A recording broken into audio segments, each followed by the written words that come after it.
是你要动我族族长？扫视一圈之后，楚风将那冷冽的目光落在了无名分红的身上。面对楚风的目光，那高高在上的无名分红脸色也是变得难看起来。要说不忌惮楚风，那是假的，但他毕竟是无名一族的6大至尊，他有他的尊严。尽管他也听闻关于楚风的种种，可就算有所顾忌，却也不能表现出来，所以他的态度依然强硬，且对楚风冷嘲热讽。一个小辈而已，哪里来的这么大底气？不过是1丈3成为你撑腰而已。无名分红对楚风说道。听闻此话，楚风不仅不气，反而淡淡一笑道：我1丈3成怎么了？起码我有人可以依仗，总不像某些人被灵狐天族打得落荒而逃，连祖武星域都不敢带。如今灵狐天族被击退，竟然又跑回来耀武扬威，想要做祖武星域的主人。麻烦你们照照镜子，看看自己，回想一下被灵狐天族吓跑时的样子，然后再自己问问自己，你们配吗？此时莫说无名分红，无名一族的许多人都是气得脸色涨红。楚风这番话正是狠狠地说到了他们的痛处。他们看不起楚氏天族，是因为楚氏天族实力太弱，这是不争的事实。可他无名一族作为祖武星域霸主，被灵狐一族打得落荒而逃，却也是不争的事实。对比之下，无名一族的所作所为也是相当的丢人。楚风，你可要知道，祸从口出，不要以为有3成为你撑腰，老夫就不敢动你。无名分红的目光变得越发的冰冷起来，他是真的被楚风气到了。你可以试试。然而面对无名分红的威胁，楚风不仅不惧，反而目光之中尽是轻蔑，看待无名分红如同看待一个小丑一般。可同时，楚风那讽刺的笑容之中却也是暗藏杀机。楚风其实也动怒了，他才从外面回来，本以为有3成撑腰，楚氏天族应该很太平，不曾想还未进入家门，就遇到无名一族来讨伐楚氏天族。若只是和平交谈倒也罢了，不曾想无名一族竟然要杀楚氏天族族长，那个架势可不是危险，而是要动真格的。也就是说，楚风若是晚一点到，他楚氏天族的族长大人就要死在这个无名分红的手中。所以楚风内心早就怒火升腾，心想灵狐天族你们斗不过，被吓得落荒而逃，现在灵狐天族被我楚氏天族赶跑了，你又来欺负我楚氏天族，这可真是欺负人欺负到家了。楚风若不是看到无名一族那边还有一些熟人，早就动手了。他没有直接动手，是给无名一族那些熟人面子。但若是这无名分红不知好歹，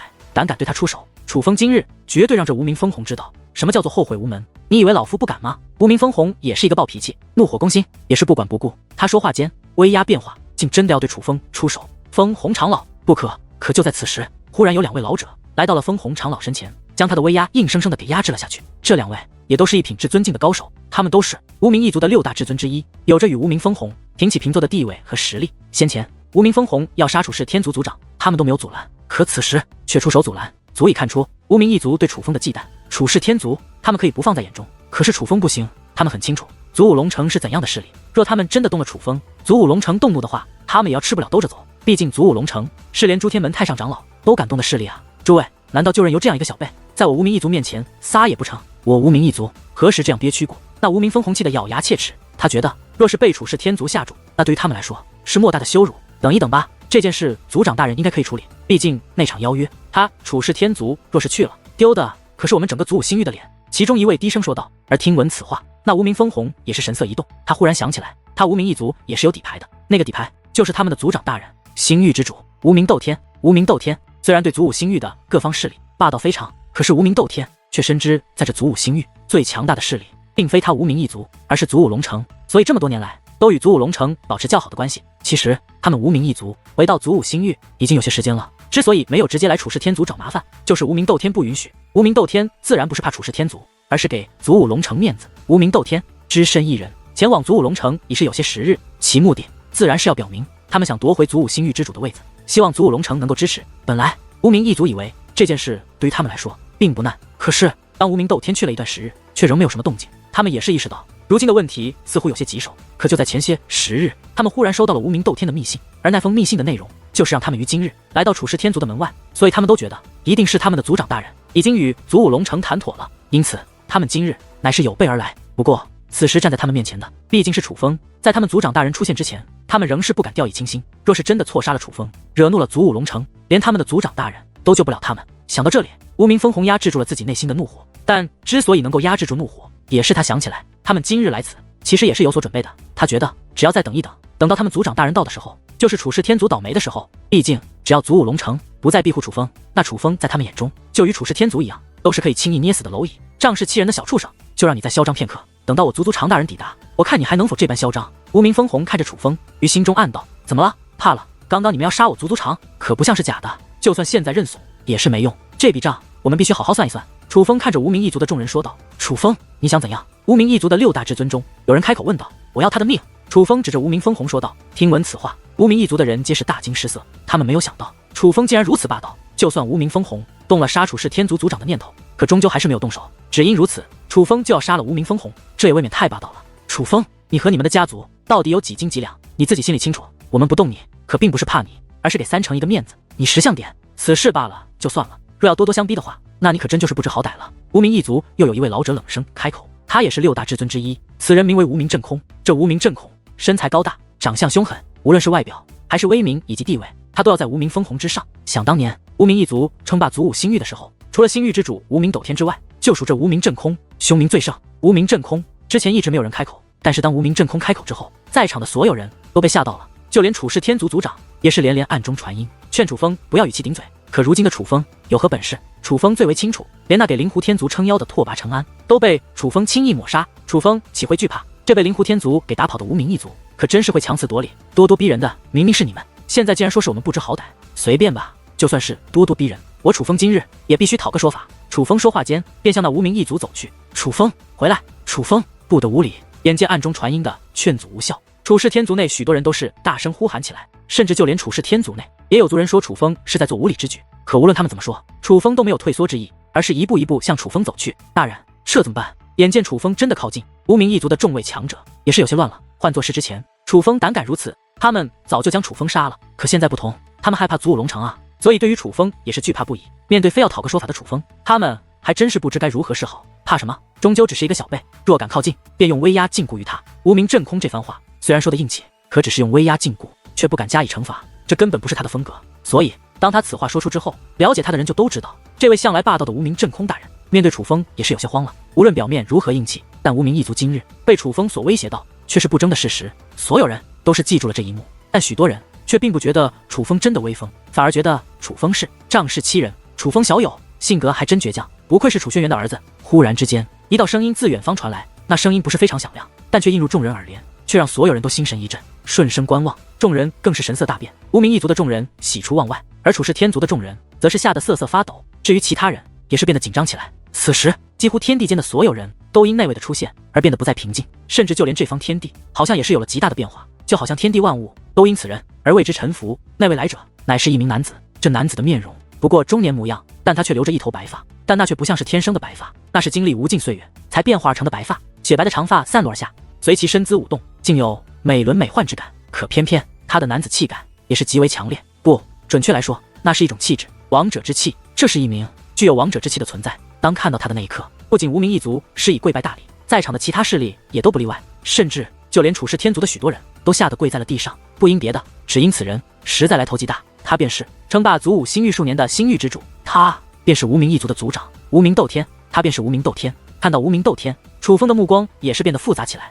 无名斗天这个人，楚风是第一次看到，但这个名字楚风却不知道听到过多少次了。这个男人是统治了祖武星域上万年之久的人，当年他的爷爷就是被这个男人逼走的，就连他的父亲也是被这个男人逼走的，就连当年他被遗弃到祖武下界，也全是拜这个男人所赐。甚至就连楚风也曾一度活在这个男人的阴影之下。在楚风还未崛起之时，莫说无名斗天，无名一族都是一座大山，那是一座压到楚风喘不过气的大山，而无名斗天就立于那座山的顶端，是带给楚风压力最大的人。但楚风却连见他一面的资格都没有，只因楚风太过弱小。可今日早已不同往日，此时的楚风更是早就今非昔比。虽然是第一次见面，但楚风却已经可以极为从容地面对这位星域之主，甚至楚风的血液都变得沸腾，内心也变得兴奋起来。终于见面了，楚风开口了。他此时脸上没有一丝怒容，反而露出了一抹笑容。在楚风看来，在此时遇到这无名斗天，乃是再合适不过。无论是长辈的恩怨，还是自己的恩怨，今日都当做个了解。是啊，终于见面了。对你而言，可能是第一面，但其实我早就见过你了，只不过那个时候的你还是一个婴儿。准确来说，你是一个不能修炼的婴儿。真是世事难料啊！那个时候可没有人会想到，那个遭人鄙夷甚至被人嫌弃的婴儿会有今日的成就。总之，你没有让你的父亲失望。令人意想不到的一幕发生了，向来霸道的无名斗天竟然没有对嚣张跋扈的楚风出手，反而满脸笑容的夸赞起了楚风。这一幕让所有人感到不解，但楚氏天族的众人却依旧不安。他们并不知道无名斗天这一出唱的到底是什么戏，但他们知道无名斗天绝对不是一个好说话的人，他才是整个祖武星域最霸道的人。不过楚风，虽然你的天赋并不比你爷爷以及父亲差，但有一点，你却远远不如他们。无名斗天说这话的时候，失望的摇了摇头。直到他此话说出，人们才意识到无名斗天还是那个无名斗天。他先前对楚风说的不过是客套话而已，而接下来的话才是他真正想说的。哪里不如？楚风虽然也知道无名斗天没什么好话，但他还是忍不住问了。他就是想要听一听这个无名斗天到底会说出怎样的话。当然，无论他说什么，楚风都不会因为他的话而生气。楚风只是想知道这无名斗天到底能卖弄出怎样的手段而已。你父亲与你爷爷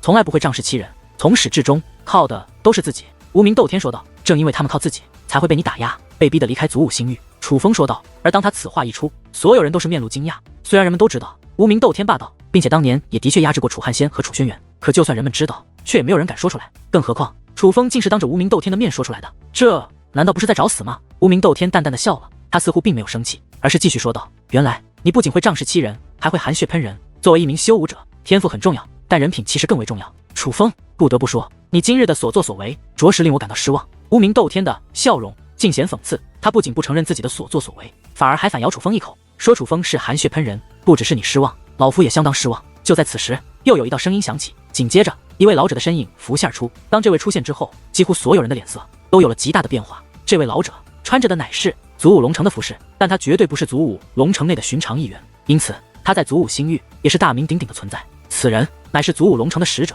人称龙城使者。这位龙城使者的实力可能在祖武龙城排不到前3，可他的一举一动却都代表着祖武龙城，可以说是整个祖武龙城，除了城主龙道之之外，他是最能够代表祖武龙城的人物了。而因为龙道之不爱抛头露面，所以有些必须参加的重要场合，往往也都是这位龙城使者代表祖武龙城出面的，所以他绝对是一位非常有分量的人物。并且此时，这位龙城使者手中还握着一个卷轴，那卷轴上面写着城主旨意4个字。看到那卷轴，人们便知道这位龙城使者乃是带着祖武龙城城主龙道之的旨意而来的。而这究竟是怎么样的旨意呢？祖武龙城这个能够左右一切的庞然大物，到底是要帮楚氏天族，还是要帮无名一族？一时之间，众人好奇不已，甚至因此而变得紧张起来。就在众人猜测的时候，龙城使者已经靠近，并且落到了无名斗天的身旁。这个举动让楚氏天族的人心中一紧，这说明这位龙城使者很可能是站在无名一族那一边的。楚氏族长，听令，此乃我城城主的命令。话罢，那使者大人便大袖一挥，那卷轴便落入虚空之上。紧接着，那卷轴开始变大，与此同时，也是自动展开。当卷轴打开之后，所有人都能够清晰地看到那卷轴上面的字迹。原来，祖武龙城已经知道了紫星堂邀请10大星域前去做客的消息，而祖武龙城城主认为，此次前去代表的不仅仅是一方势力，也是祖武星域，所以应当有能力的人去参加这场盛会。可楚氏天族族长虽然管理祖武星域有方，可他的个人实力显然不足以担任此重任，因此祖武龙城城主命令楚氏天族族长将掌管祖武星域的权力归还给无名斗天。看到这卷轴上的内容，无名一族的许多人都是露出利奥得意的笑容，一个个的都将那讽刺的目光汇集在了楚风身上，甚至有人还开始暗中传音侮辱楚风。小崽子，你不是狂吗？你不是仗势欺人吗？现在连祖武龙城都不管你们了，连祖武龙城城主都让你们将星域之主的位子交出来，现在看你怎么办？来啊，你不是要讨个公道吗？你讨啊！废物，你就是一个只会仗势欺人的废物，没有了祖武龙城撑腰，你就是一个没用的废物。当楚风没了依仗，他们便放下了所有忌惮，各种难听的话语如同狂风暴雨一般疯狂地向楚风的耳帘涌去。莫说无名一族的族人，就连那些围观者之中，也有很多人用幸灾乐祸的目光看着楚风，可楚风却是面色不改，但也是不言不语。楚风的表现非常的平静，可是在外人看来却并非如此，在他们眼中，楚风根本不是平静，而是受到了打击。在他们眼中，没有了依仗的楚风已经不知如何是好了，甚至已经吓得说不出话了。尽管那些围观的人没有像无名一族那样去攻击楚风，但他们也同样在心中嘲讽着楚风。他们不否认楚风的天赋，可他们却也很反感楚风刚刚那仗势欺人的模样。楚氏族长，对于城主大人的旨意，你可接受？龙城使者凝声问道。老夫接受。楚氏天族族长施礼回道。面对这位龙城使者，楚氏天族族长表现得非常卑微。既然接受，就将那封邀请函拿出来吧。那封邀请函可不是你能够承受得起的。那龙城使者这话说的可谓相当的讽刺，就是摆明了看不起楚氏天族族长。可是偏偏没有人觉得他做的不对，因为几乎所有人都这样认为，就连楚氏天族的许多人也都这样认为，甚至就连楚氏天族族长自己也是这样认为的。于是他没有任何反抗的打算，反而是立刻将那封信函从自己的怀中取了出来，并且迈出谨慎的步伐，以谦卑恭敬的姿态踏空而行，想要亲自将这封信函交还到无名斗天的手中。这一幕众人看在眼里，有惋惜，有难过，但更多的确实幸灾乐祸。毕竟从一开始就没人看好楚氏天族，觉得楚氏天族不配掌管祖武星域，但任凭是谁都没想到，楚氏天族对祖武星域的统治竟然这么快就落幕了，并且还是以如此卑微的姿态。可偏偏这正是许多人想要看到的，他们就是想要看到楚氏天族悲惨的模样。于是天地间竟然响起了讽刺的声音，那些之前只敢围观却不敢言语的人们，此刻都开始发言讽刺。强者为尊的世界，实力才是一切。楚氏天族真是可悲，可悲！我看是活该，没有实力就不应该做星域的主人，可他竟然做了，真是脸皮够厚的。这就是太过膨胀，不清楚自己几斤几两，还真以为他是祖武星域最强了。先前还一副宁死不屈的模样，现在不还是俯首称臣？果然，先前的骨气都是装的，没有了祖武龙城给他们撑腰，就原形毕露，摇尾乞怜了。那些因拜访处士天族而来的人，竟然开始光明正大的讽刺处士天族族长，给予他们这个胆量的，自然是无名一族。正所谓墙倒众人推，当亲眼看到处士天族大势已去后，大部分人都选择站在了无名一族这一边。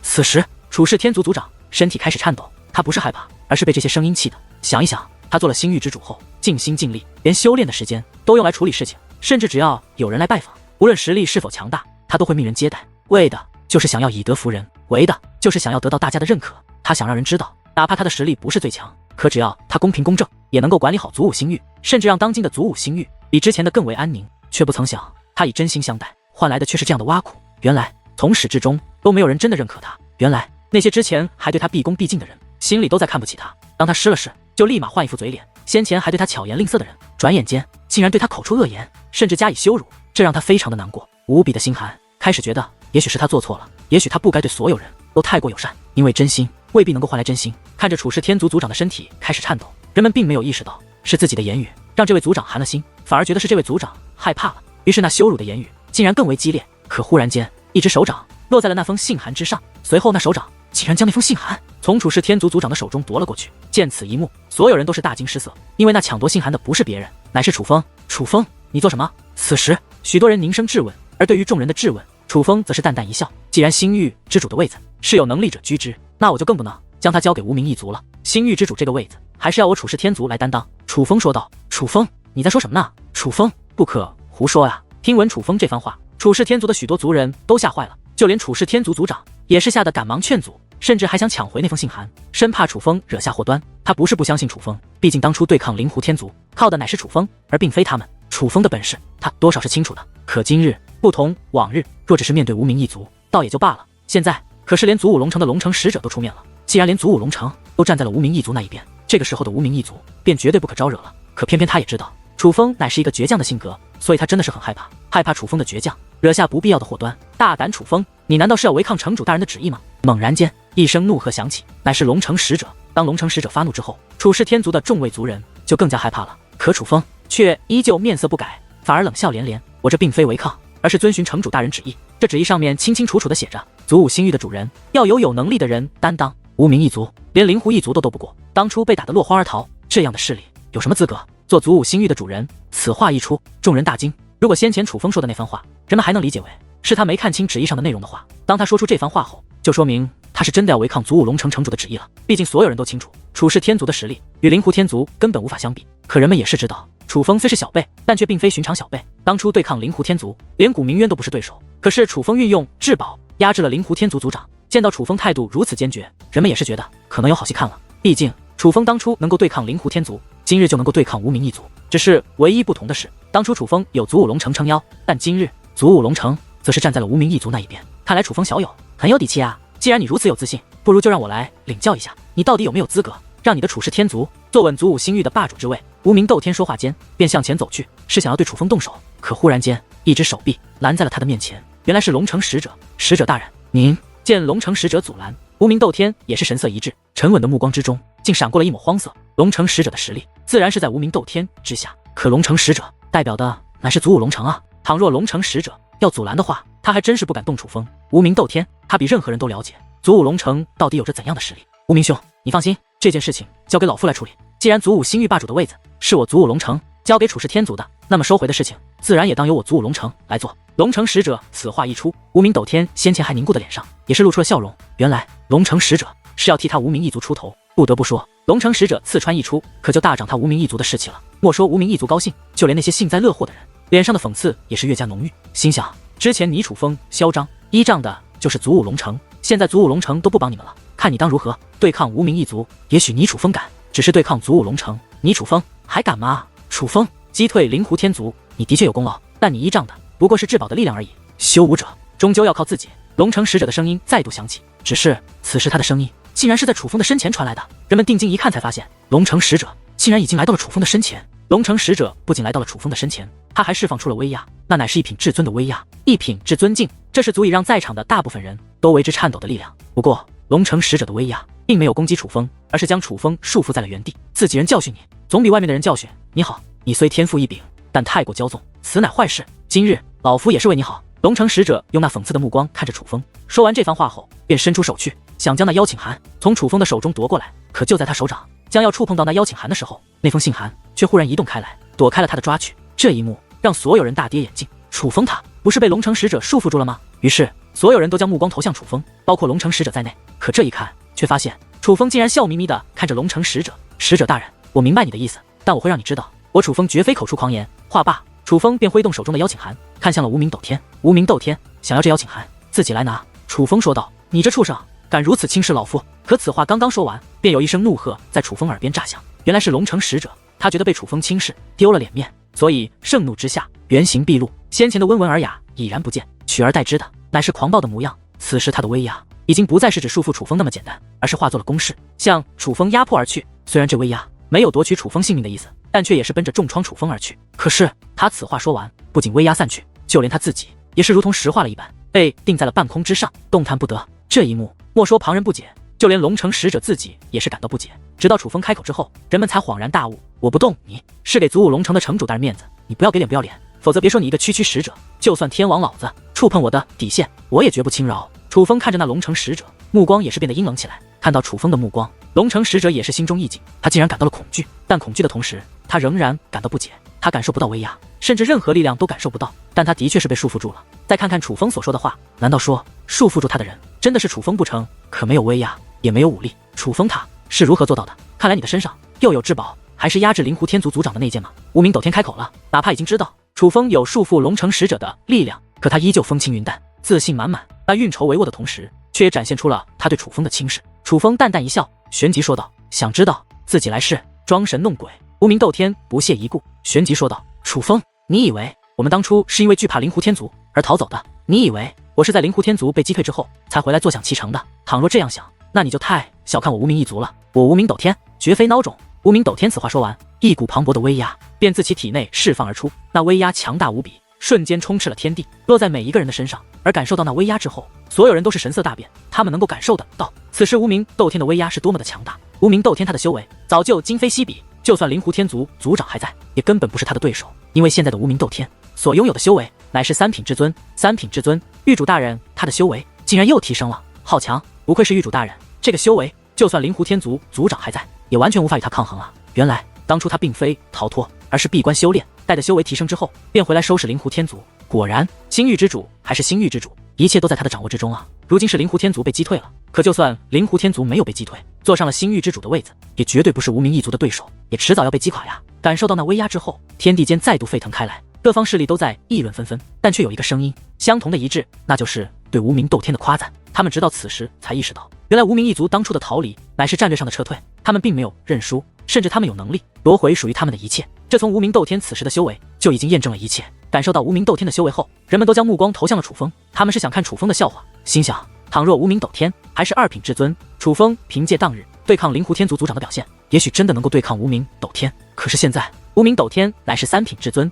这回楚风该当如何？楚风，识时务者为俊杰，看在你爷爷与你父亲的面子上，只要你现在交出那封邀请函，我可以不与你这个后辈计较。无名斗天对楚风说道。此时的他洋洋得意，在他看来，展现修为的他已是胜券在握。听得此话，楚风也是淡淡一笑，随后只见楚风衣衫一动的一声，磅礴的威压自楚风体内释放而出。这一刻，无名斗天、龙城使者以及所有人都是感到惊讶无比。原来楚风的修为也达到了三品至尊，可这是超出了所有人意料的事情。楚风他一个小辈，怎么可能拥有三品至尊的修为？这进步也未免太大了吧？毕竟当初楚风与灵狐天族大战的时候，依靠的乃是至宝，但现在那威压却是真真切切的威压，那是属于楚风的气息，所以这根本就不像是至宝的力量，而是楚风自身的修为就达到了三品至尊。可这在众人来看，也未免太过恐怖了一些。毕竟楚风他还只是一个小辈啊，一个小辈竟然拥有了如此强大的修为，这简直是人们不可想象的事情。楚风他已经超出了小辈的范围，有了争夺祖武星域最强者的实力。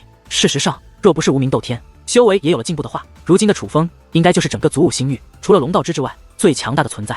此时人们忽然羞愧难当，原来他们是误解楚风了。楚风拥有如此底气，并非仗势欺人，更不是不知天高地厚，而是楚风他当真有着这样的资格，而他的资格就是他这三品至尊的修为。太厉害了，真的是太厉害了！怎么会有如此可怕的人？这才多久不见，他竟然就已是至尊境的高手，并且还是三品至尊。他已经超越连他的爷爷，超越了他的父亲，当年的弃子，如今已经成长为整个祖武星域最强的天才，立于星域的最顶端。当天地之间再度想起关于楚风的言论时，已不再是鄙夷，而是赞叹。楚风用他的实力再次征服了所有人，无论是喜欢他的还是不喜欢他的，都不得不承认他实力不可思议，真是不可思议。莫说旁人，就连处世天族族长此时都是激动不已，甚至在他那苍老的眼中都用泪光涌动。而有这样情绪的，可不止处世天族族长一人。此时处世天族内的许多人都已经泣不成声，之前的一切太过压抑了。在面对无名一族和祖武龙城两座大山的时候，处世天族的人连反抗的力气都没有，他们被压迫得喘不过气，甚至他们恐惧不已，因为对方实力太强，只要稍微惹怒对方，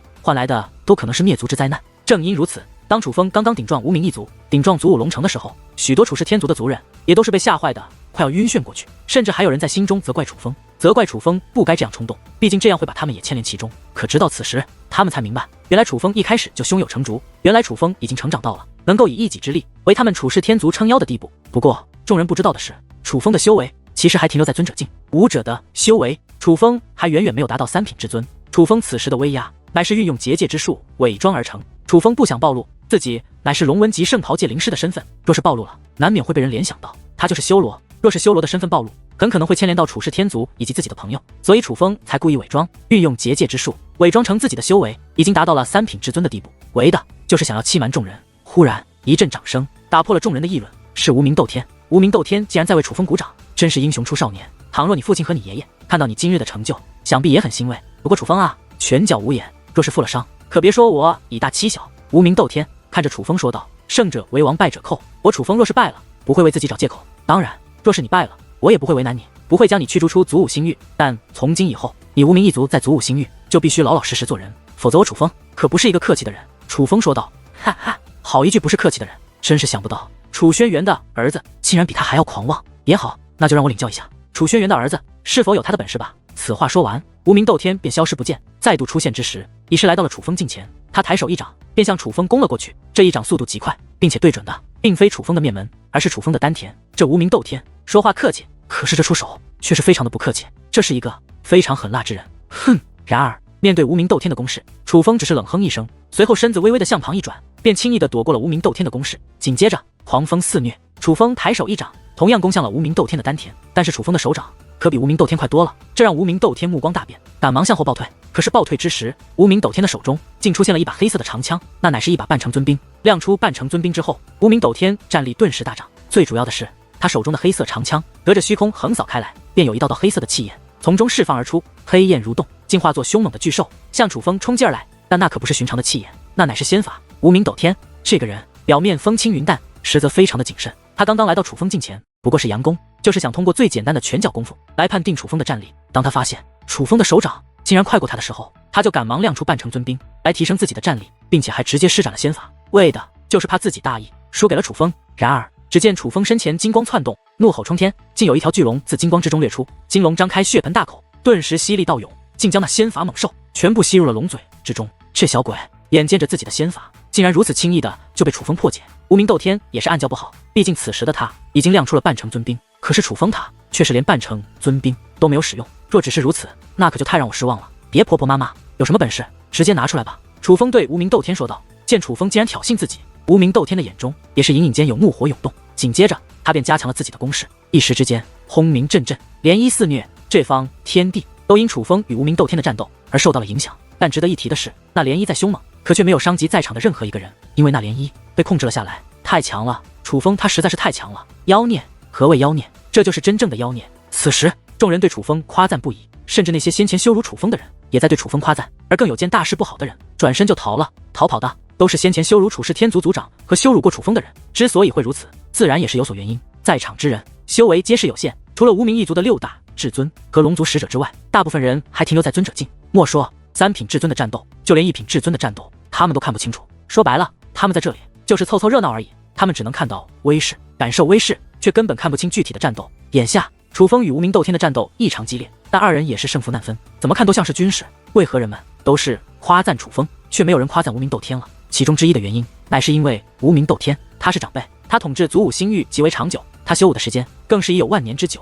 若论辈分，无名斗天的辈分比楚风的爷爷都要大，而楚风则是一个未到100岁的小辈。若以修武时间来看，无名斗天的修武时间乃是楚风100倍还要多。如此巨大的年龄差距，倘若战成平手，就已经证明是无名斗天败了。毕竟随着楚风成长，随时都会超越无名斗天。军事只是眼下，而绝非永远。另外一点，就与那肆虐且凶猛的涟漪有关了。那涟漪没有伤害到在场之人，乃是因为楚风的原因，是楚风运用自己的力量将那涟漪挡了下来。而人们虽然看不清具体的战斗，但却能够感受得到气息，所以他们知道那涟漪乃是楚风所挡下来的。正所谓一心不可二用，尤其是生死交战的时候，就更是如此。但是楚风他一边与无名斗天战斗，一边又用自己的威压挡下强大的涟漪，这已是分心而战了。可哪怕如此，楚风竟然也没有落入下风，这就只有2种可能。第一种就是楚风的实力已经超越了无名斗天，所以他面对无名斗天游刃有余，这才能够一边与无名斗天战斗，一边保护在场的众人。而另外一种可能就是无名斗天还没有施展全力，是在让着楚风。可足武星域的人其实都了解无名斗天是一个怎么样的人。无名斗天心狠手辣，为了铲除威胁，他可以不择手段，甚至屠灭一方势力。当灵狐一族离开之后，显然楚风已经成为了他最大的威胁。现在可以光明正大的除掉楚风，他绝对不可能手下留情。因此人们都觉得这场争斗很可能会是楚风获胜。枪！突然之间，那肆虐的涟漪竟然消散，紧接着楚风与无名斗天的身影也是浮现而出。只是看到二人之后，人们却惊愕地发现，无名斗天不仅毫发未损，并且连大气都不喘一下，他依旧那样风轻云淡，运筹帷幄。而在观楚风不仅气喘吁吁，更是大汗淋漓，甚至就连手中握着兵刃的手都在剧烈颤抖。这样的局势可不像是平局，难道说这场战斗楚风要败？楚风，你如此年纪便有如此修为，连你父亲与你爷爷也是不如你。足武星域的未来一定是你的，不过现在那个时候还没到来，至少现在这足武星域还是应当由我做主。你认输吧，你若认输，我也不会为难你。无名斗天对楚风说话的时候竟然非常的友善，正因如此，众人对其有了新的看法。人们还很少看到无名斗天如此豁达，竟在必胜的局面之下选择及时停手，连一点教训都不准备给予对方。见此情形，许多人都忍不住反思起来，忍不住想，他们之前是不是对无名斗天有些误解？其实无名斗天他也没有那么霸道，至少当年对楚汉仙和楚轩辕，他也都没有赶尽杀绝。而如今对战楚风更是如此，哪怕在楚风危及到了他霸主之位的时候，他竟然选择放过楚风，这是不是说明他也是一个惜才之人呢？何必如此假惺惺？你若真有本事，就来击败我，否则你们无名一族这霸主之位怕是夺不回去了。楚风说道，他对于无名斗天的客气并不领情，看来你是不见棺材不落泪。既然如此，我就成全连你。猛然间，无名斗天再度又向楚风发动了攻势，而楚风也毫不客气，手握兵刃便迎战而去。二者交手，涟漪再起，这方天地再度被二者那强大的气息所覆盖。可以说，所有人都活在他们二人的阴影之下。不过这一次与先前有些不同了，虽然他们依旧看不清具体的局势，但却能够感受到楚风的气息遭受到了压制。楚风虽然天赋异禀，但至少目前还是不如无名斗天，这也难怪，毕竟无名斗天可是统治了足武星域这么多年，就算楚风修为能够追赶上来，可战斗经验却是难以弥补的。看来同等修为之下，楚风是很难战胜无名斗天了。但楚风他一直想尽办法保护我们，是不是因此受到了影响呢？有关系，但关系并不大，主要还是楚风的战力不如无名斗天，否则不会有这么大的差距。若是这样，那今日楚风岂不是必败无疑了？感觉楚风的气息越来越弱，而无名斗天的气息则是越来越强，人们也是忍不住低声议论起来。可忽然间，那天地间的涟漪竟然再度消散，楚风与无名斗天的战斗又停止了。随着涟漪消散，他们二人的身影也是清晰的浮现而出。楚风与先前差不多，依旧大汗淋漓，气喘吁吁，只是唯一不同的是，楚风此时不仅握着兵刃的手臂颤抖，他的整个身体都在颤抖。楚风比之先前更加虚弱了。按理来说，见到这样的楚风，人们都觉得楚风大势已去。可是偏偏此时人们有些不确定了，因为他们惊愕地发现，此时的无名斗天也是有了变化。无名斗天的脸色也是变得非常的难看。虽然无名斗天的身上没有伤势，看上去依旧毫发无损，可是他的脸色却非常苍白，那个模样好像比楚风还要虚弱，就好像是一个将死之人一般。并且此时他单手捏诀，眉头紧皱，那个模样好像是在强忍着什么一样。噗嗤！突然无名斗天身体一颤，紧接着自其口中竟喷出一大片鲜血，只是那些的颜色竟然是漆黑之色。而当这口鲜血突出之后，无名斗天的脸色比先前变得还要难看。怎么会这样？难道说是楚风对其造成的内伤？对于无名斗天此时的反应，人们感到不解。楚风的样子倒像是经历了苦战，尽管没有受伤，但苦苦支撑下却也尽显狼狈。但无名斗天的情况，人们则是有些看不懂了。看来禁药的力量发作了。在众人不解之际，楚风开口说道：“什么禁药？”而楚风此话一出，顿时掀起了千层浪。楚风这一句话提醒了人们，无名斗天此刻的症状的确像是吞服了禁药后的反噬作用。难道说无名斗天先前能够压制楚风，并非是因为他的战斗经验强于楚风，而是吞服了禁药，增强了战力？可倘若是这样的话，那也未免太过丢人了吧？以长辈的身份对抗小辈，以示有识身份，竟然还吞服禁药，这可就太过丢人了。堂堂星域之主真的会做这种事？噗嗤！就在众人怀疑之际，无名斗天又吐了一口鲜血，而当这口鲜血吐出之后，无名斗天更加虚弱，竟然半跪在了虚空之上。狱主大人见状，无名一族的6大至尊以及10大高手都赶忙来到了无名斗天的身旁，想要为无名斗天疗伤。可无名斗天却是摆了摆手，示意他们不要管。楚风小友，老夫这乃是病，可并非吞服了禁药。你的天赋，老夫自叹不如，可也不能斗不过老夫，便诬陷老夫。无名斗天说道：“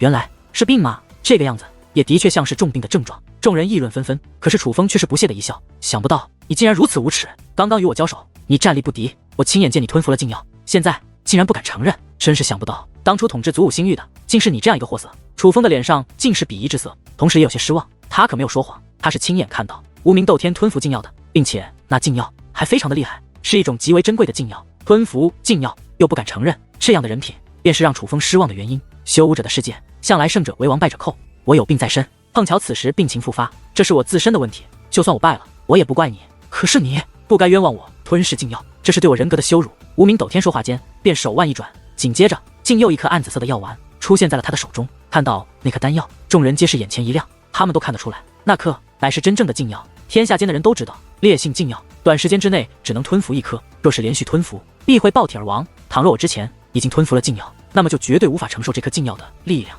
无名斗天此话一出，那无名一族的众位高手顿时慌了。狱主大人，不可呀！可无名斗天却再度摆了摆手：“我无名斗天今日就算以身试险，也必然要还自己一个清白。”话罢，无名斗天便将手中那颗禁药丢入了口中。禁药入体，无名斗天的体内便立刻释放出了紫色的气焰。当那紫色气焰释放而出，无名斗天不仅变得精神饱满，病态尽除，就连他的气息比之先前也是强大了不少。倘若说之前的无名斗天楚风难以战胜的话，那么此刻的无名斗天就更是楚风难以抗衡的存在。看来狱主大人没有说谎，他先前的确没有吞服禁药，否则此时不可能有这样的威势。对，太过烈性的禁药绝对不可能连续吞服，否则是会丧命的。看来是楚风在说谎，他竟然冤枉狱主大人，真是想不到楚风竟然如此卑鄙，趁着狱主大人病危之际，竟然诬陷他吞服了禁药。此时人们都将鄙夷的目光投向了楚风，在无名斗天的自证之下，几乎所有人都觉得说谎之人乃是楚风，是楚风冤枉了无名斗天。2颗禁药相辅相成，可连续提升战力，但反噬却又并不是特别强烈。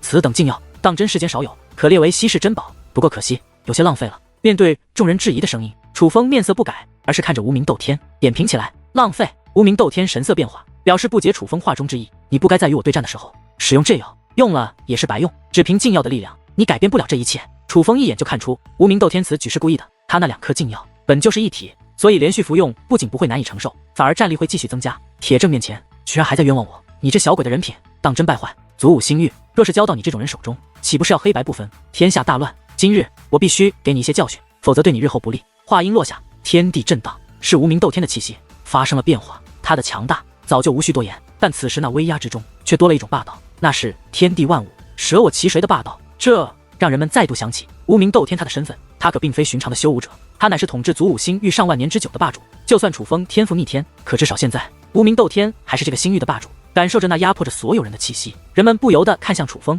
目光中涌现出了一丝同情，他们都觉得楚风将为自己的所作所为付出代价，因为这位狱主大人动怒了。可谁曾想，楚风不仅不怕，竟忽然笑了。他的笑声比雷鸣还要响亮，他的举动更是无比疯狂，这让所有人都感到不解。楚风明明大难临头，为何却还笑得出来？忽然，楚风收起了笑容，他的目光也是变得无比凛冽，如2道寒芒并视而出，就连这方天地都变得冰冷。这样的变化让所有人都心神一震，莫名的感到恐惧。教训，依我看，你是想要借用那禁药的力量杀了我吧？杀了我这个威胁，你才能继续统治祖武星域，就像当年你想除掉我爷爷与我父亲一样。楚风说道：“大言不惭，必须受罚。”枪！无名斗天说话间，空气都被洞穿，是手中的黑色长枪向楚风飞射而去。可那黑色长枪之上却有紫色气焰萦绕。狱主大人，您看到那黑枪之上的紫色气焰，无名一族的一些顶尖高手顿时脸色大变。他们知道那不是寻常的紫色气焰，那乃是尊境武技，是他无名一族最强的镇族武技之一——尊境紫龙焰。此武技完整状态乃是一条紫色巨龙，可无名斗天将此武技附着在半成尊兵之上，虽然不会化作巨龙，但威力却也是丝毫不减。无名斗天是故意的，故意不是放出这武技的完整状态，故意不展露今天的威势。这样一来，除了无名一族的至尊境高手外，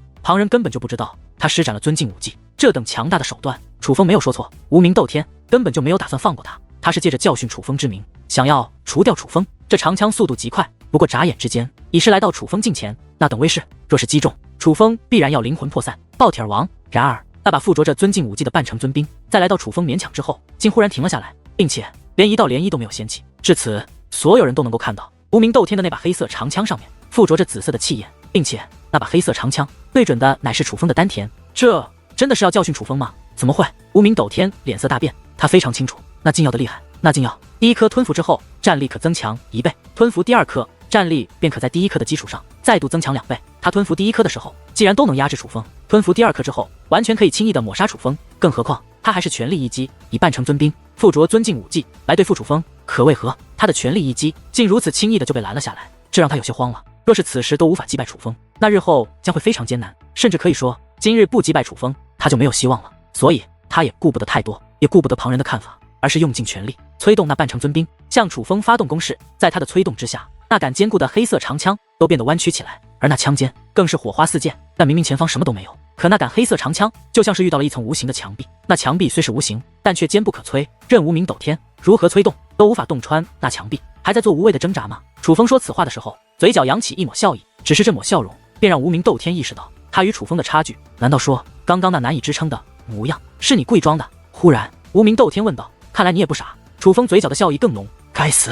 无名斗天气得咬牙切齿，甚至破口大骂。搞了半天他是被楚风耍了，楚风先前的不知完全是伪装的，此时轻而易举就挡下他的全力一击，才是楚风真正的实力。你这畜生，我要你死，你必须死！无名斗天彻底怒了，他不再遮遮掩掩，而是释放了一切。他释放出了他的杀意，而那黑色长枪之上的气焰也是化作了滔天巨龙。所有人都能感受到他的杀意，所有人也都知道他其实是想杀了楚风。在这种情况下，这空间都为之碎裂，可楚风却依旧毫发无损，甚至那黑色长枪连向前靠近1毫都是无法做到。好厉害！想不到楚风竟然如此厉害。无名斗天吞服了禁药，竟也难以与他抗衡。此时人们终于看清楚了，他们终于知道楚风与无名斗天究竟是谁强谁弱。听到众人的议论，再看到楚风那一脸轻松却很是讽刺的笑容，无名斗天气得连心肝脾肾肺都要炸裂开来，身体都开始剧烈的颤抖，那可是被硬生生的气到颤抖啊！畜生，畜生，我要你死，我要你死！我杀不了你爷爷，我杀不了你父亲，但今日我一定要杀了你！盛怒之下，无名斗天的手掌摸过乾坤袋，随后在他的手中竟然又出现一颗血红色的丹药，那又是一颗禁药。狱主大人，万万不可呀！看到那颗禁药，无名一族内的强者们都吓坏了，一个个歇斯底里的哭喊起来，想要劝阻无名斗天。可无名斗天却并未犹豫，而是直接将那颗禁药吞服到了口中。禁药入体，无名斗天的体内在释放紫色气焰的同时，竟然又生成出了血红色的气焰，两股气焰相互交织，不仅没有反噬，反而完美融合。所有人都能感受到无名斗天比之先前禁药强大许多，又吞服了一颗禁药，连续2颗禁药，为何没有负伤，反而战力提升？难道说……见此一幕，众人大惊失色，他们都察觉到自己可能被骗了。而就在下一刻，在无名斗天的体内竟然又释放出了一道白色的气焰，至此在他的身上释放出了3种气焰，3种气焰交织在一起，无名斗天的战力已经达到了一种极致。此时的他已经非常的接近4品至尊。众人面色惨白，他们终于看透了一切，他们能够感受到那白色的气焰也是一种禁药的力量，在无名斗天的身上有着3种禁药。可是人们明明只看到他吞服了2颗呀，这说明什么？这说明楚风没有说谎，楚风没有冤枉无名斗天，他先前的确已经服用了1颗禁药。众人恍然大悟，知道错怪了楚风，但无名斗天却根本不理会众人。当他拿出第3颗禁药的时候，就已经预料到一切，但他已经无所谓了，他现在只想除掉楚风，不惜代价。无名斗天大喝一声，紧接着双掌向前一推，顿时3种气焰化作飓风，直奔楚风冲击而去。当那飓风与黑色长枪相融之后，那把黑色长枪竟然向前移动了一下。几乎与此同时，楚风也是眉头紧皱，脸上竟涌现出了一丝痛苦。我以结界之术伪装成修武者的修为，不能发挥出结界之术的全部战力，而这无名斗天连续吞服3颗禁药，战力近乎达到了3品至尊的极限。看来我不能继续隐瞒，只能暴露了。罢了罢了，事已至此，暴露又何妨？无名斗天，我楚风就以全力会一会你。楚风想到这里，眼中也是涌现出一抹决意。楚风手掌猛然握紧，其手中的冰刃竟然粉碎开来。见此一幕，众人大惊失色，毕竟那可是半程尊兵，楚风怎么会将自己的半程尊兵捏成粉碎？不对，很快人们发现了蹊跷，楚风手中的半程尊兵被捏碎之后，竟化作了气焰飘散于半空之上。原来那乃是结界之力，怎么会化为结界之力？而就当众人不解之际，猛然一声巨响，自楚风体内炸裂开来。定目观望，磅礴的力量如同潮水一般自楚风体内释放而出，那乃是结界之力，并且是龙纹级结界之力。龙纹级，楚风他已是龙纹级圣袍界灵师，看着那覆盖天际神圣无比的结界之力，众人目瞪口呆，瞠目结舌。因为在那3种结界之力释放而出后，人们已经感受不到其他人的力量，就连吞服3颗禁药战力大增的无名斗天，他的气息竟也随之消失了。天地间只有一种气息，只用一种威压，那便是楚风的威压。这方天地已被楚风主宰，楚风他才是这方天地的王。无名斗天，我说过，你不该服用那禁药，因为服用了也是没用，你改变不了今日的一切。楚风说完此话，脚步便向前一踏，砰的一声，在其面前的黑色长枪便被震飞开来。与此同时，那无名斗天更是倒飞而去，冲入了无名一族的大军之中。威压是楚风的威压，与那结界之力充斥了这方天地。那虽是结界之力的威压，但却是堪比三品至尊的战力。天哪，我知道了，楚风原来是在用结界之术与无名斗天战斗。那半成尊兵是结界之术，那武技仙法也是结界之术。可是结界之术怎会有如此强大的战力，竟能压制三品至尊？众人看懂了，但却因为看懂了而感到震惊，感到不可思议。在他们印象中，龙纹级圣袍界灵师虽然强大，但也不可能拥有如此战力才对。你到底是什么怪物？无名斗天开口了，在他的眼中竟然涌现出了恐惧之色。当3颗禁药全部服用，却还无法战胜楚风后，他就已经绝望了。但他没有想到，楚风竟然是用结界之术战胜他的，这让他的内心极为复杂。毕竟据他所知，就算龙纹级圣袍界灵师，也只能拥有堪比一品至尊的战力。堪比，只是堪比，还不是真的能与一品至尊抗衡。可楚风他凭什么？他凭什么就能够将他压制？先不说自身战力，他可是连续服用了3颗禁药，此时的他的战力已经无限的接近3品至尊的极限，可却还是被楚风压制的难以抗衡。难道说楚风他的天赋真的强到了这种地步，强大到打破常规、打破界限、打破束缚的地步？这是何等的天赋！不仅无名斗天震惊，所有人都被吓得面容僵化，如同傻了一般。那已经不仅仅是震惊了，而是惊吓。当楚风展露真正的力量，所有人都被楚风惊吓到了。阵阵轰鸣不断炸响，是楚风，是楚风在向无名一族走去，在向无名斗天走去。他每踏出一步，天地都为之震荡，而众人的内心也随之震荡。楚风强大的力量不仅覆盖了天地，更是肆虐到了众人的身体，直击他们的灵魂。既然楚风主宰了一切，那自然也包括他们，包括他们的性命。看着此时的楚风，再也没有人敢有一丝嘲讽和不敬。他们已经意识到，楚风已经不再是当初的年轻人，他已经成长为了这祖武星域最强大的存在。至少无名斗天在他的面前已是没有还手之力。看着楚风一步一步向无名斗天走去，看着无名一族的众人拦在无名斗天身前，但却满面恐惧地望着楚风。楚氏天族的许多人竟然开始失声痛哭，那是一种卸下包袱的解脱。这么多年来，楚氏天族一直活在无名一族的阴影下，这阴影笼罩了他们太久，导致他们发自内心深处的对其感到恐惧。但今日这一切终于改变了，是楚风改变了这一切。从今日开始，祖武星域内再也没有人敢看不起他们。他楚氏天族可以名正言顺地称霸祖武星域，因为他们有楚风。很快，楚风来到了无名一族的大军之中，也站在了无名斗天的身前。本来无名一族的高手们还想阻拦，可只见楚风一掌落下，紧接着砰的一声，便有一位至尊境的高手暴体而亡，是无名分红。这位先前想要对楚氏天族族长痛下杀手的人，被楚风一掌抹杀，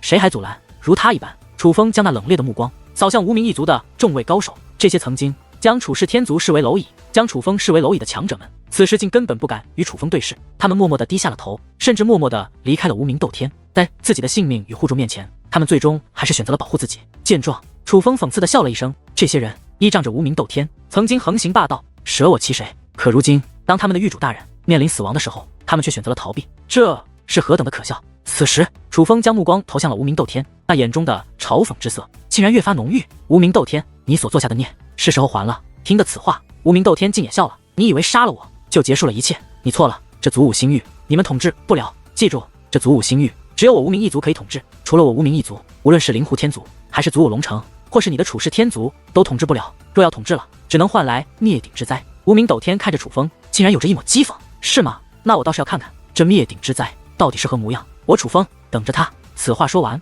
楚风面容变化，他的凶狠浮现于脸颊之上，而在他眼中更是杀机毕露。他就要动手除掉这无名斗天，除掉这个逼走了他的爷爷，逼走了他的父亲，压迫了祖武星域上万年之久的罪人。楚风，住手！可就在此时，竟有人呼唤楚风的名字，并且还是用哭声呼唤的。原来是无名元志和无名熊魔。当大部分人都因恐惧楚风而退到两旁的时候，无名元志和无名熊魔却扑到了无名斗天的身上，将无名斗天护在了身后。楚风，求你了，不要杀我父亲！楚风，求求你，他已经连续服用了3颗禁药，就算能活，也必然不再是你的威胁。你放过他吧，楚风，求你了！我知道我们没有资格，可还是求你，看在我们曾比肩作战的份上，翻过我的父亲吧。无名元志和无名熊魔对哭诉道。见此一幕，楚风迟疑了，毕竟他与无名元志和无名熊魔算是朋友，若今日真的杀了无名斗天，岂不就是杀了朋友的父亲？楚风小友，求您放过狱主大人吧。当年就算我无名一族有何不对的地方，可我们毕竟没有对你楚氏天族赶尽杀绝。忽然又有一道声音响起，乃是无名烽火。无名烽火当日也是帮过楚风的，说是救命恩人也不为过。当他开口之后，楚风就更加为难。楚风啊，无名烽火大人说的对，无名一族虽逼走了你爷爷，也曾压迫过你父亲，更是压迫过我楚氏天族，可他们毕竟没有痛下杀手，否则我楚氏天族也不会存至今日。更何况无名一族内其实并非都是霸道之辈，冤家宜解不宜结，不如就放过他们吧。忽然又有一道暗中传音映入楚风耳帘，是楚氏天族族长的声音。当这些人全部求情之后，楚风若说不动容，那是假的。忽然楚风闭上了眼睛，深吸了一口气，而当他再度睁开眼眸的时候，他的眼中已经没有了犹豫。无名斗天，其实我理解你了，楚风说道。你这是何意？无名斗天一脸不解。你是一个如此卑鄙之人，也就难怪当年的你会那样忌惮我爷爷与我父亲，所以我能理解你。你这样的天赋，这样的胸襟，自然是不会允许有人威胁到你的地位的。楚风继续说道，这是对无名斗天的羞辱。听得此话，无名斗天也是露出了一抹轻笑。事已至此，我也不想狡辩。我无名斗天的确不是光明磊落之辈，为达目的，我也曾不择手段。但武者世界就是如此，胜者为王，败者寇。我今日败了，就不会狡辩。你要杀就杀吧，我知道你不会放过我。其实当年若是我能够杀了你父亲和你爷爷，我也绝对不会放过他们。来吧，杀了我吧，前仇旧恨，你若要算，就来算吧。无名斗天此话说完，闭上了眼睛，他是做好了受死的准备。可是忽然，他竟然发出了惨叫，紧接着他开始奋力的挣扎。原来是他的身体有了变化，肉体开始溃烂，是被3种气焰所腐蚀的，是反噬，是3种禁药的反噬。他的惨叫是如此的痛不欲生，他的惨叫是那样的惨绝人寰，人们根本无法想象此时的他究竟承受着怎样的痛苦，甚至只要想一想，都会头皮发麻。父亲，父亲！无名元志和无名雄魔抱着无名斗天，泪如雨下。此时，无名斗天的其他儿女也都围了过来，他们此时的泪可不是假的，那是发自内心的关切与心疼。这就是亲情，是来血脉相连的感情。罢了，你们走吧。楚风挥了挥手，他决定放过无名斗天。楚风，谢谢你，谢谢你今日不杀之恩，我们兄弟会一辈子记着你这份恩情。无名元志和无名雄魔开始为楚风磕头作揖，可楚风却大袖一挥，将他们2人搀扶了起来。不管你们的长辈做过什么事，我们的关系不会变，你们走吧。楚风说道。而无名一族也不犹豫，当楚风此话说出后，便赶忙带着无名斗天离开了此地。而当无名一族彻底走远之后，这方天地则是陷入了一阵欢呼。楚风的名字响彻开来，那声音比雷鸣还要震动。那些先前唾弃楚风、鄙夷楚风的人都开始夸赞楚风，那种夸赞毫无底线，是在变相承认楚风已是这祖武星域的王。可楚风却表情冷漠，他没有回应众人，而是向楚氏天族走去。唯有来到楚氏天族族长身旁的时候，才露出了一抹笑容。原来此时的楚氏天族族长那苍老的脸上也是布满了泪光。如果说之前的无名一族像一座大山压在楚氏天族的头顶，那么承受最多的无疑就是这个老人。自己的族内天才被压迫，他却无能为力的感觉肯定很不好受。不过好在一切都结束了，3代恩怨终结在了楚风手里。今日这位曾经的弃子做到了其他族人都未曾做到的事，他以一己之力击碎了那压在他楚氏天族头顶上的大山。他击败了被誉为祖武星域最强的男人无名斗天，并且赢的是如此的彻底。族长大人，我们回家。楚风说道。回家，回家。楚氏天族族长连连点头，随后他们2人便在众目睽睽之下走入了楚氏天族之中。无名一族撤离了楚氏天族的地盘，但却并没有立刻离开大千上界，毕竟他们的狱主大人如今深受反噬之苦，生死难测。一座如行宫一般的战车内有着一座大阵，大阵外漂浮着无数道光芒闪烁的物体，那皆是珍贵的天才地宝。室内天才地宝正排着队的被阵法炼化，而那阵法转化为的力量便不断的飘向阵法的中心，那是阵眼。阵眼内躺着一个人，这个人正是无名斗天。此时的无名斗天已经不再惨叫，但却比先前还要虚弱得多。他骨瘦如柴，早已面目全非，就像是一具干尸，而气息更是微弱至极。他已经快要死了，任凭此处有再多天才地宝都救不了他。父亲大人，狱主大人，阵阵哭喊声在这大殿内不绝于耳。无论无名斗天在外人眼中是多么的十恶不赦，可至少在他们眼中，无名斗天是合格的族长，也是合格的父亲。他们都不想无名斗天就这样死去。可突然间，那紧闭的殿门竟破碎开来，这一幕让所有人都为之大惊。本以为是楚风后悔放过他们，找上门来，可定目一看，那竟不是楚风，这是一位身穿蓝色长袍，留着一头蓝色长发的男子。这是一个陌生人，何人敢擅闯此地？找死！无名一族众人本就内心压抑，此时竟有人破门而入，自然不会善罢甘休。一时之间，许多高手同时起身向那位攻了过去。滚！可只见那位大袖一挥，那本想他的数道身影竟然立刻溃散，那些人全部被掀飞开来，落地之时无一例外竟然全部七孔流血，动弹不得，身负重创。这一幕可将无名一族的众人吓坏了。要知道，先前动手的人之中，可还有一位至尊境的高手。无名一族众人吓得面色惨白，哪怕那些没有受伤的人，也是赶忙退到一旁。这位蓝袍男子修为实在太强，虽然无法感受到他具体的修为，可是他的威压却在他们的狱主大人无名斗天之上。面对这种存在，他们自然不敢再贸然出手。击退无名一族众高手后，这名男子也没有再难为无名一族的人，而是一步一步向无名斗天走去，直到他来到无名斗天身前后，他的手中拿出了一个葫芦，葫芦打开，捏开无名斗天的嘴巴，便开始向无名斗天的嘴里倒灌去。只是从那葫芦里出来的不是水也不是酒，而是虫子，无数只虫子密密麻麻，此刻不断的涌入无名斗天的口中。见此一幕，无名一族的众人也都是吓坏了。此时有护主心切的人，比如无名烽火，冒着可能丢掉性命的风险，走上前去，想要尝试劝阻。可他们刚刚起身，那原本已经近乎昏迷的无名斗天竟然抬起了手臂。他这个动作，无名一族的人都明白，无名斗天是在示意他们不要靠近。但更加令无名一族欣喜的是，无名斗天原本已经连哀嚎的力气都没有了，此刻竟然都能抬起手臂，说明他的伤势在好转。难道说是因为那葫芦内的虫子能够救他们的狱主大人？他们猜对了。随着那虫子不断进入无名斗天体内，无名斗天的气息开始好转，尽管依旧如同干尸，依旧虚弱，可他生命的气息却开始回暖。多谢大人出手相助，先前多有得罪，还请大人责罚。忽然间，无名一族的在场的所有族人齐刷刷地跪在地上，对那名蓝袍男子施以大礼。他们意识到，这位不是来铲除他们的，而是来解救他们的狱主大人的，乃是友军。可那名蓝袍男子却并没有理会无名一族的众人，在收起葫芦之后，便站起身来，以俯视的姿态看着无名斗天。没用的东西，这祖武星域，你统治这么多年，得到了那么多资源，竟然败给了一个小辈，你真是越来越没用了。那蓝袍男子以讽刺的口吻说道。他这样一开口，无名一族的众人就更加确定，这名蓝袍男子与他们的狱主大人应该是相识的。而无名一族内那几位至尊境强者更是知道，他们狱主大人那3颗禁药乃是高人所赐，并非自己所得，这让他们忽然所以知道，那3颗珍贵的禁药很可能就是这位蓝袍男子所赐。若真是如此的话，那么这位蓝袍男子就是来自其他天河的高手。想到这里，这几位至尊境的高手竟连话都不敢说了，他们竟比其他无名一族的人表现得更为恐惧，因为身份特殊，他们也可以得知无名一族常人不可得知的秘密。他们曾听无名斗天提起过，在无名一族的身后其实有来自其他天河的高手撑腰，那是他们无名一族的靠山。只是对于这个靠山具体是何方神圣，无名斗天却并没有告诉他们，并且对于此事还要求他们必须保密，不可以告诉任何人，哪怕族人也是不行。所以他们只知道他们无名一族有靠山，却并不知道具体是谁。但今日见到这个靠山，他们先前竟还做出了无礼的举动，自然害怕。剑鹏大人，那可不是寻常的小辈。无名斗天努力着爬起身来，半跪在了这名蓝袍男子面前。哪怕他身负重创，甚至先前险些丢掉性命，可在这位蓝袍男子面前却不敢有一丝的怠慢。我知道那个小辈是那个家伙的儿子，当初我就提议直接杀了那个家伙，灭了他的家族，但却被龙平大人反对。